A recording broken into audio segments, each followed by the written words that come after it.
again, welcome back to absolute സിനിമയുടെ ഏറ്റവും എപ്പിസോഡിലേക്ക് എല്ലാവർക്കും ഹാർദവമായിട്ടുള്ള സ്വാഗതം. അപ്പം 1990 റിലീസ് ചെയ്തിട്ടുള്ള മിസറി എന്ന് പറഞ്ഞ സിനിമയെക്കുറിച്ച് നമ്മൾ നമ്മുടെ ചാനലിലൂടെ ഓൾറെഡി സംസാരിച്ചിട്ടുണ്ട്.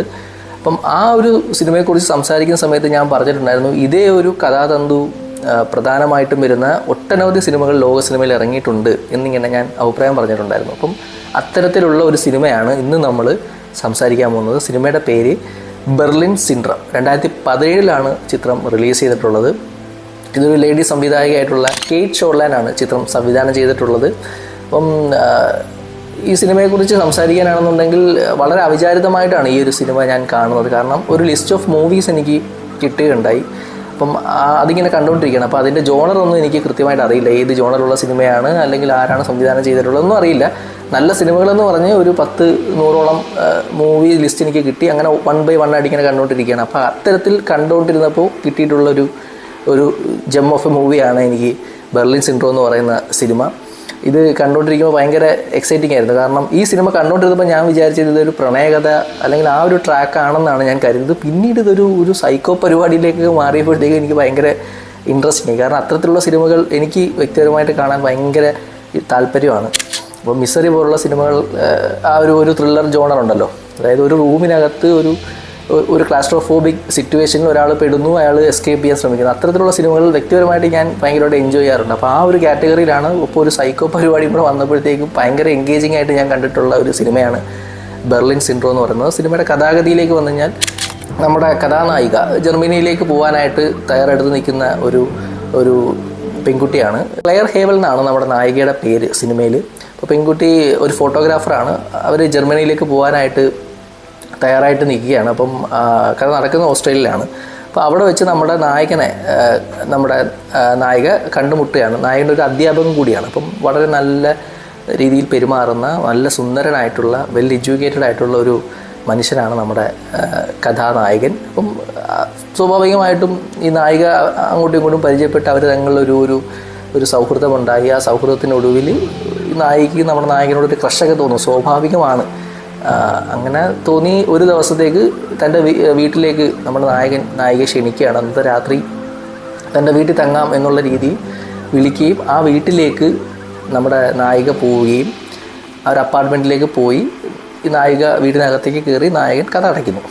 പിന്നീട് ആ കഥ ഒരിക്കലും നായികയ്ക്ക് വെളിയിൽ പോകാനായിട്ട് നായകൻ തുറന്നു കൊടുത്തിട്ടില്ല. ഇവിടെയാണ് ആ സിനിമയുടെ ഒരു ത്രില്ലിങ് ഇവൻ്റ് സ്റ്റാർട്ട് ചെയ്യുന്നത്. അപ്പോൾ ആ ഒരു റൂമിൽ അവരെ ബന്ദിയാക്കിയിട്ട് തന്നെ സ്നേഹിക്കാൻ ആവശ്യപ്പെടുന്ന ഒരു സ്നേഹം കിട്ടാത്ത ഒരു സൈക്കോ ആയിട്ടാണ് നമ്മുടെ കഥാനായകൻ വരുന്നത്. അത് ഭയങ്കര രസമായിട്ടാണ് എനിക്ക് തോന്നിയത്. ഇതൊന്നും ഞാൻ എക്സ്പെക്റ്റ് ചെയ്യുന്നില്ല. ഞാനിതിൻ്റെ ട്രെയിലറൊന്നും കണ്ടിട്ടില്ലായിരുന്നു. അപ്പോൾ ഇങ്ങനെ കണ്ടുകൊണ്ടിരിക്കുന്നു.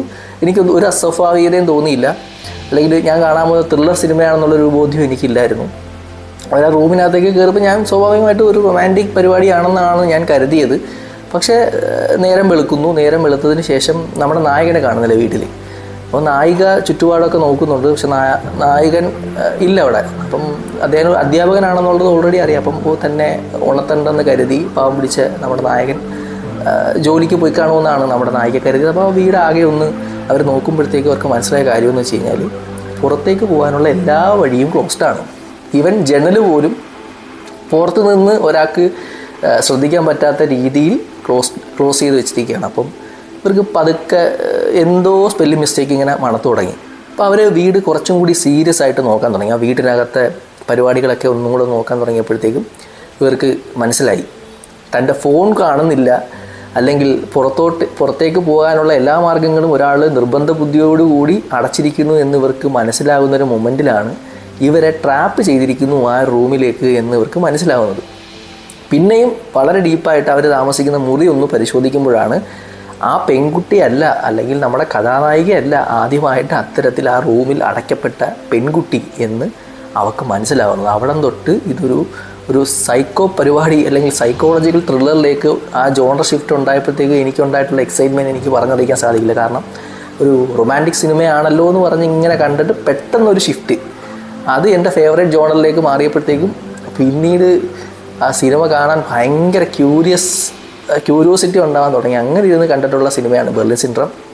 പിന്നെ നമ്മുടെ നായകൻ വരുന്നു, നമ്മുടെ നായിക അവിടുന്ന് രക്ഷപ്പെടാൻ ശ്രമിക്കുന്നു.